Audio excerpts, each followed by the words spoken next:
Hello and welcome. Today, we're going to dive into a message of real comfort, something for anyone who's ever felt that turmoil deep in their heart.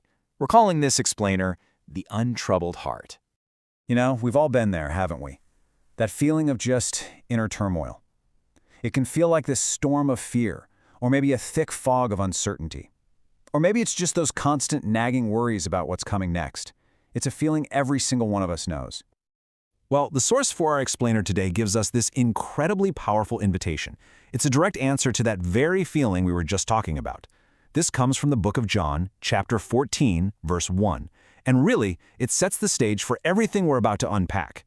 So, let's start by just understanding this experience. You know, having a troubled heart isn't a sign that you're weak. I mean, even Jesus' closest followers, his disciples, felt this deep, deep sense of unease when he told them he was going to be leaving. Their whole world was about to get turned upside down, and they were scared. And this really brings up a question for all of us, doesn't it? It's something worth thinking about. What is it in your life that causes that inner storm? What are the things that trigger that feeling of being completely and utterly troubled? When we look at some of the most common triggers, a pretty clear pattern starts to emerge. Our hearts get troubled when problems just feel massive, completely overwhelming, with no solution anywhere in sight. Or when we go through that profound pain of losing someone we love. And sometimes it's just when life feels aimless, like we've lost our compass and we're just adrift. So how does Jesus respond to this very human condition? He doesn't just offer a simple empty phrase, no. Instead, he extends an invitation to us, a call to shift our entire perspective. And that call is a call to faith. And really, this call is all about a fundamental change in our focus. On one side, you have our default setting, right? Our eyes are just glued to the problems, which, let's be honest, usually just makes them seem even bigger. But on the other side is Jesus' invitation to take our eyes off the problems and to fix them on him instead. Now, faith doesn't promise that the storms of life are all of a sudden going to disappear. The challenges might still be raging all around you. But what faith does promise is a steady, unshakable peace in your heart, right in the middle of it all.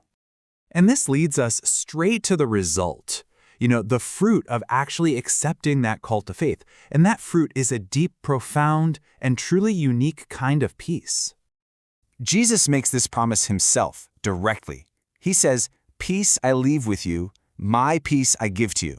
And he's making a really clear distinction here. This isn't the kind of temporary, fragile peace that the world offers, the kind that depends on everything going perfectly.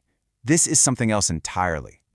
So what is this peace? Let's try and define it. We can call it spiritual peace, and its definition is something like this: a divine strength that keeps you steady, even when you're in the midst of all your problems. See, it's not about the absence of trouble, it's about the presence of a greater strength right there within it.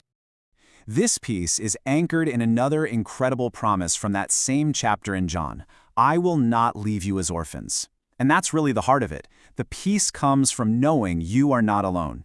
It's the assurance of his constant presence, his companionship, no matter what you're facing. Okay, this all sounds really powerful, but how do we actually apply it to our lives?